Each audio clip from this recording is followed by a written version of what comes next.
एक सवाल आया है, क्या कोई नमाजी चीर कर दूसरे नमाजी को साइड हटाकर बैठते हैं तो उसकी इस्लाम में जायज की क्या सूरत है क्या? देखिए, ये बड़ा अहम मसला पूछा है जिसने भी पूछा है। मान लीजिए कि आप मस्जिद में गए और आगे की सफ में जगह नहीं है और पीछे आप अकेले हैं। अब अकेले सफ के पीछे अकेले नमाज पढ़ने से अल्लाह के नबी ने मना किया है, तो अब आप क्या करेंगे? तो कुछ लोग कहते हैं कि आगे की सफ में से किसी को खींच लेंगे हम।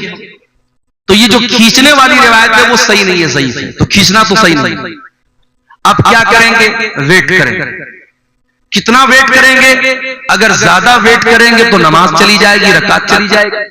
तो अगर रकात जा रही है या नमाज जा रही है तो आप अकेले भी सबके पीछे खड़े हो सकते। अगर साइड में कोई जगह नहीं तो आप अकेले खड़े हो सकते। अब आप पूछेंगे मौलाना साहब जब मना किया गया हदीस में तो अकेले क्यों खड़े हो? तो इसलिए क्योंकि ये एक्सेप्शनल सूरत हाल, ये मजबूरी की सूरत, और मजबूरी में सबके पीछे अकेले खड़े हो सकते।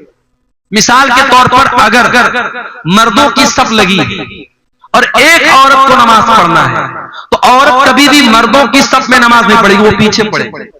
तो अगर अकेली औरत और आगे मर्दों की सफ लगी है, या मान लो मियां बीवी भी घर में नमाज पढ़ रहे, शौहर नमाज पढ़ा रहा है तो शौहर आगे खड़ा होगा, बीवी पीछे खड़ी होगी। तो जब औरत सबके पीछे अकेली खड़ी हो सकती है क्योंकि वहां एक्सेप्शनल केस है, तो मर्दों में भी अगर मजबूरी है, नमाज जा रही है, अगर कोई आ रहा है कोई वजू कर रहा है तो वेट कर लो, आकर के उसके साथ शामिल हो जाओ। अगर नमाज जाने का डर है तो आप अकेले भी सबके पीछे खड़े हो सकते हैं। इस मसले में यही सही सूरत हाल है इंशाअल्लाह।